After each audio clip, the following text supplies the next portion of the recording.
Hello, today we'll be looking at the key reasons for Japan's defeat in World War II. First off, we have the strengths of the USA, followed by the Japanese in their ineffective defense of their overextended empire. Then we'll take a look at the Allies and how they secured a quick victory in Asia Pac, as well as Europe. Then we'll look at the dropping of the atomic bomb. We'll zoom into USA. We'll look at the economic strengths, the contribution of their women, and their military and naval strengths. Then we'll look at the ineffective defense of the overextended Japanese empire, how there are key military defeats from 1942 to 1945. Finally, we will look in depth into the Allies' desire to secure a quick victory in Asia Pac because of the liberation of the Allied prisoners of war, as well as to minimize Allied losses from the kamikaze attacks.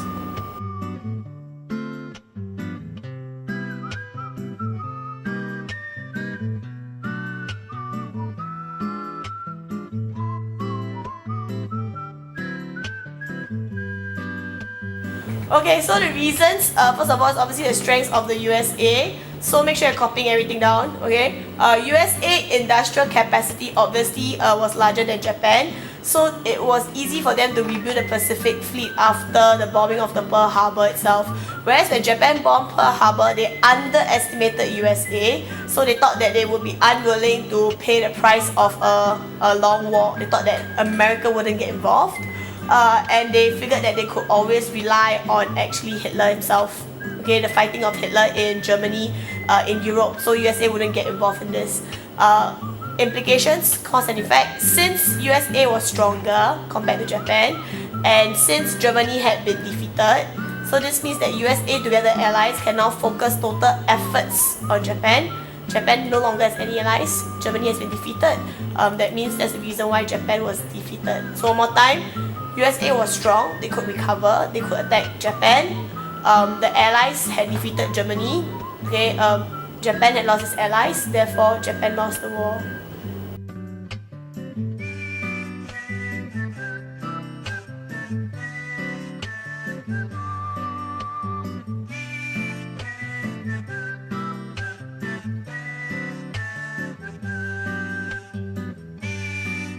Second one, economic strength. So how is this different from the first one?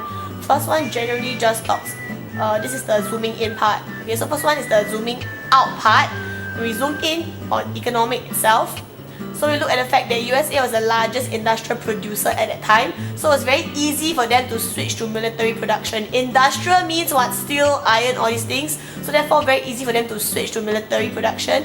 Plus, unemployed people from the Great Depression were better workers than forced labor in the fascist states. So understand this, America itself had gone through Great Depression. So these people want their jobs. In fact, America's economy grew a lot during this period through the war in Europe itself. They actually earned a lot of money. Okay, Japan did not have a strong industrial foundation itself. They're quite new to the whole idea of industrialization. So American attacks weakened Japan's economy further. Allied attacks, they purposely attacked on Japan merchant fleets and factories, which would then cripple raw materials and production. If you remember, before that, USA actually put sanctions and embargoes on Japan. So obviously, US realized that Japan's weakness is actually on all these raw materials and production, and as long as you cut this down, it's a lot easier to actually defeat Japan. Okay, USA doesn't have that problem since they are the largest industrial producer.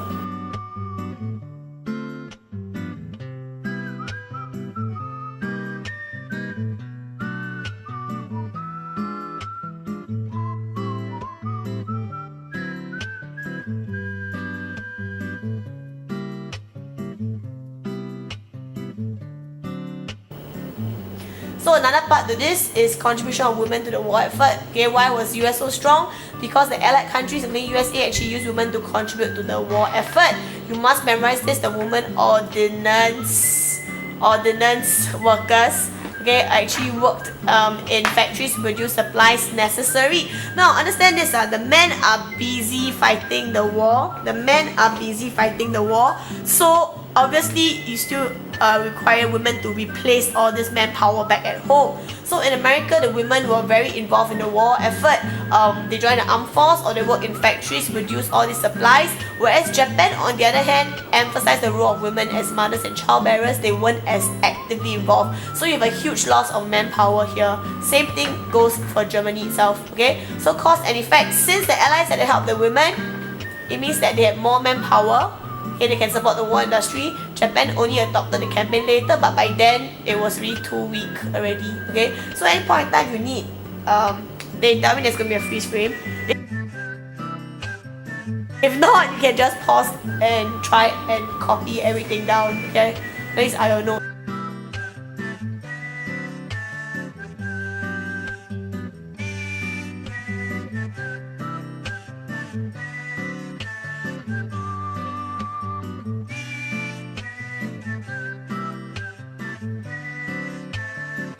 Now, the third part to American strength is military and naval strength of America itself.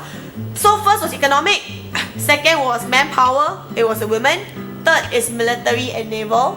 So the Pearl Harbor did not totally destroy USA. This is a lot of memorization. So the 3 battles, success of the Doolittle raid on Tokyo. Why is this so important? Long range bomber from aircraft carriers. So we're talking about the change of military warfare itself. You have aircraft carriers that can actually ensure that your bombs can actually go a longer distance. The Battle of Coral Sea, where they decoded the Japanese messages, therefore it halted the southward advance. They knew where it was going to be, so they could stop the Japanese. The Battle of Midway, okay, why is it significant? Its location is significant.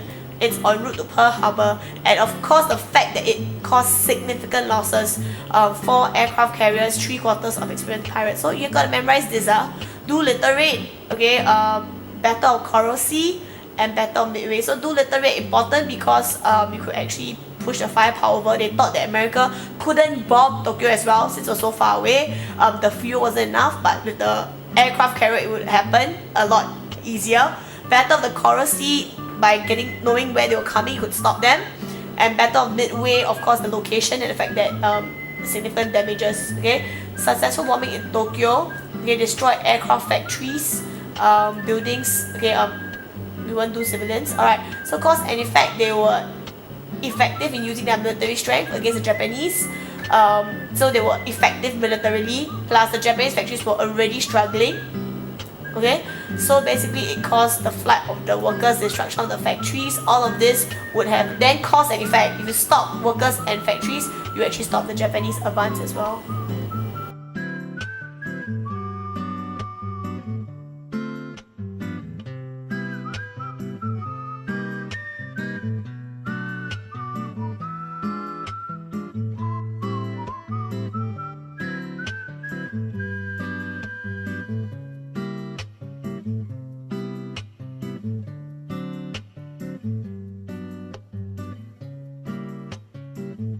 Okay, so the second factor would be your ineffective defense of an overextended Japanese empire. So you realize that 2.1 is actually on key military defeats. So it looks like this key military defeats is part of the ineffective defense, because obviously you are defeated in the rest of the empire, but to me I see it can still be 2 separate factors. So just be careful when you all do this for exams. Okay, so ineffective defense, basically why? Because Japan occupied almost the whole of Southeast Asia.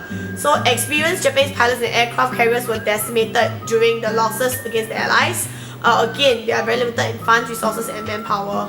Okay, so quite pretty simple. The whole of South Asia was too large for the Japanese to manage. They overstretched themselves on manpower. You understand, when you conquer a new territory, you have to leave a soldier or a garrison, some troops there to defend this new territory. The more land you get, the more troops you must leave behind. So it gets harder to defend this, and therefore again, the more money, funds, resources and manpower you actually struggle with.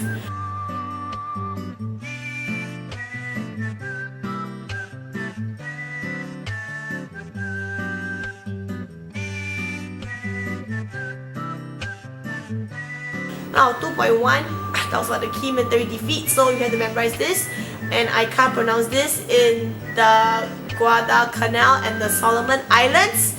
It's the first major Allied attack. Okay, so the key strategy is this: they surrounded and cut off naval and air bases through island hopping. So island hopping is a strategy where they gain more and more land simply through hopping through islands. It's quite self-explanatory, but it's a good technique. Okay, by using this, they actually manage to move fast, and in a sense, they cut off the naval and air bases from the Japanese forces.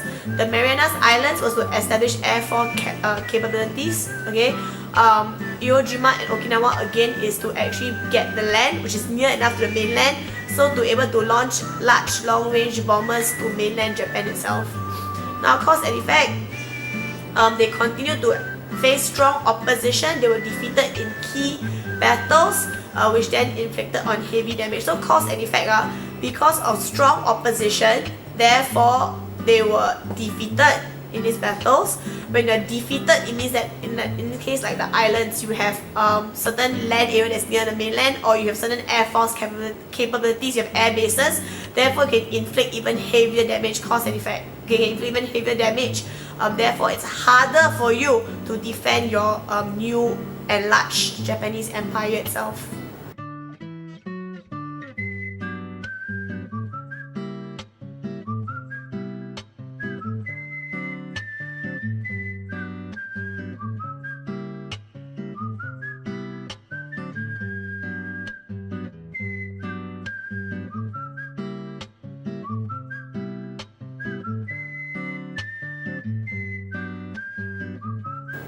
So, third point, desire of allies to secure a quick victory. Zoom out. Okay, 3.1 is the liberation of the allied prisoners of wars. This is the reason why they want a quick victory. They want to release your prisoners of wars. This is the reason why they want a quick victory. They are a bit fed up at the kamikaze attacks. Okay, so again, they want a quick victory. How? Liberation of prisoners of wars. They were used as forced laborers. Over 100,000 POWs were captured in the fall of Singapore. More than 27,000 American POWs were captured. I think it's one more example about building your death railway. Correct? The building of your death railway itself.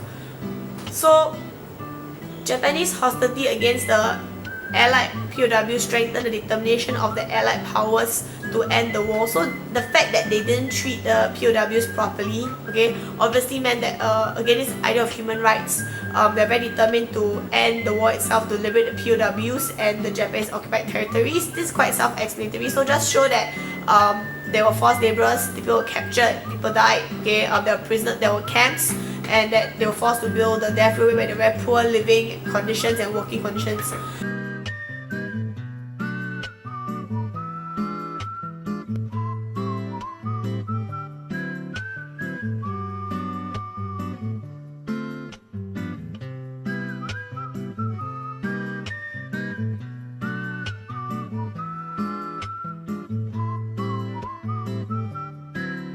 Minimize Allied losses from kamikaze used in the defense of Leyte in Philippines. Kamikaze attacks were used. You should notice by now the pilots will sit the planes and they will aim the planes at certain targets. Very accurate, very hard to stop because it's like guided bomb. Okay, of course the pilot dies. Used as a tactic to attack the Allies when they tried to gain control of the Japanese territories. High number of casualties. So again, the Allied leaders were extremely worried that it will result in a high number of casualties, so they wanted to bring a quick end. Actually, essentially think of the mentality, cause and effect. Since the Japanese were willing to use the kamikaze attacks, it showed that they were not going to be easy to defeat, so they wanted a quick end to minimize the losses. So maybe you can add it as well. So since the Japanese were willing to use such extreme, since the Japanese were willing to use such extreme tactics,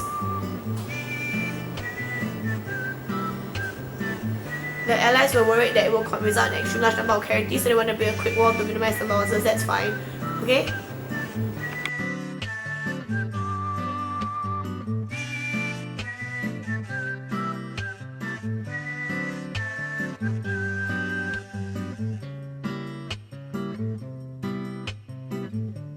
Alright, the fourth factor, the fact that the Allied victory in Europe and the fact that they were demanding unconditional surrender of Japan was another reason why Japan was defeated. Japan had lost its major partner Germany in war. They couldn't hope to win the war, but on the other hand, they didn't want to have unconditional surrender. Now, you guys know how Japan has very strong pride. Obviously, they're not willing to just surrender just like that, especially if the emperor does not ask for it.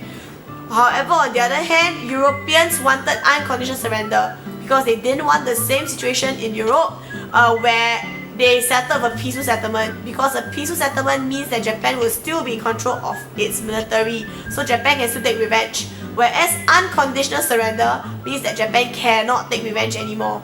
Okay, unconditional surrender means that the Americans are in charge of the military, and you would later learn that America would not allow Japan to have its own military. So this is the reason why they want the unconditional surrender. They didn't want a peaceful settlement. Popular opinion as well resented the Japanese, especially their atrocities against the Allied powers, which means that they are willing to use more force against the Japanese. Japan seemed determined to not surrender unconditionally. So with Germany's defeat, cause and effect, it means that US and allies are now focusing their efforts on Japan. The fact that Japan don't want to surrender means that now they are willing to actually use the atomic bomb, which will then lead to Japanese defeat itself. Okay, so one more time, it's a bit complicated. Because of the Allied victory in Europe, therefore they are willing to focus their efforts on Japan. Because Japan refused to surrender, therefore they use harsher measures. So Japan lost its major partner, but they cannot accept demands for unconditional surrender. Unconditional surrender to avoid the same situation in Europe, since they feel that peaceful settlement will lead to revenge. Popular opinion don't like the Japanese, therefore willing to be harsh. Japan also, since they don't want to surrender unconditionally, it gives the allies validity to be harsh.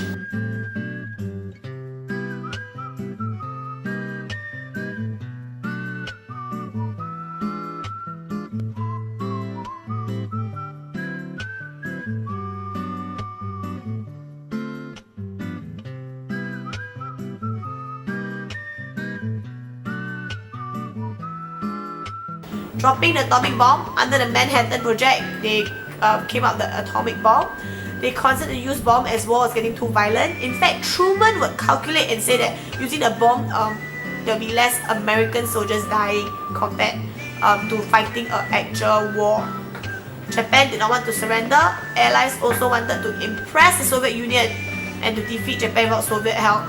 This was how European war had ended. In Germany, Russians had gotten there first. So in Japan, they want to make sure Russia doesn't have a stand or a hold in Japan after the war. When the bombs were dropped, 40,000 people were killed instantly, 66,000 people were killed in Hiroshima, infrastructure was destroyed, showing the harmful effects of the atomic bomb. Since it had such devastating and harmful effects, it caused massive suffering. Okay, the Japanese emperor announced the country's unconditional surrender to the allies, hence the defeat of Japan. Now this is the last part. Can I remind you, these notes are just basic notes, they are not sufficient. Please check back to the school's official notes, but I want to see this on the first day of school. I want to see you guys at least have some basic understanding on the defeat itself.